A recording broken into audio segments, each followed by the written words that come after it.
সকাল বন্ধুরা, এখন করছি পার্শে মাছের ঝাল। কালো জিরে, কাঁচা লঙ্কার বেগুন দিয়ে পার্শে মাছের ঝাল করছি। গা মাখা হবে, আর একটু ধনে পাতা দেবো না আবার আগে।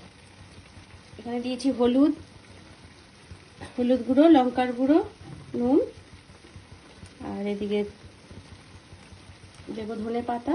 কালো জিরে ফোড়ন দিয়েছি, কাঁচা লঙ্কা দেবো ও লঙ্কার গুঁড়ো দিয়ে দিয়েছি। আর এখন মাছটা ছেড়ে দিলাম আর বেগুনগুলো ছেড়ে দিচ্ছি। একটু ফুটলে ধনে পাতা দিয়ে নামিয়ে নেব।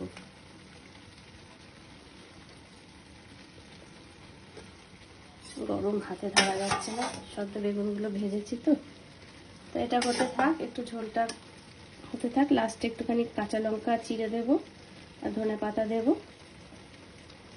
হয়ে গেলে পরে ঢেকে রাখতে হবে। আচ্ছা, এখানে করছি লাউ চিংড়ি। হয়ে এসছে, কড়াইশুঁটি দিয়ে লাউ চিংড়ি করছি। এটা চিংড়ি মাছটাকে ভেজে রেখেছি, এবার চিংড়ি মাছ দিয়ে দিচ্ছি। এটাও একটু ধনে পাতা দেবো আর কাঁচা লঙ্কা চিড়ে দেবো নামানোর আগে। এখন একটু কাঁচা লঙ্কা দিয়ে একটুখানি ঢেকে দিই, দিয়ে তারপরে একটু নাড়াচাড়া করবো।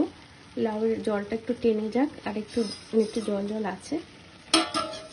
হয়ে গেলে ধনে পাতা দিয়ে দেবো, আর এটাও ফুটতে থাক। এটা একটু বেগুনটা একটু হালকা সেদ্ধ হয়ে গেলে এটাতেও কাঁচা লঙ্কা ধনে পাতা দিয়ে নামিয়ে দেবো। আর করব তিল বাটা, তিল আর ধনে পাতা বাটা, যেটা আমরা রোজ খাই। আর ছেলের জন্য একটু চিংড়ি মাছের ঝোল করবো আলু দিয়ে। এই হলো আজকের মেনু আমাদের।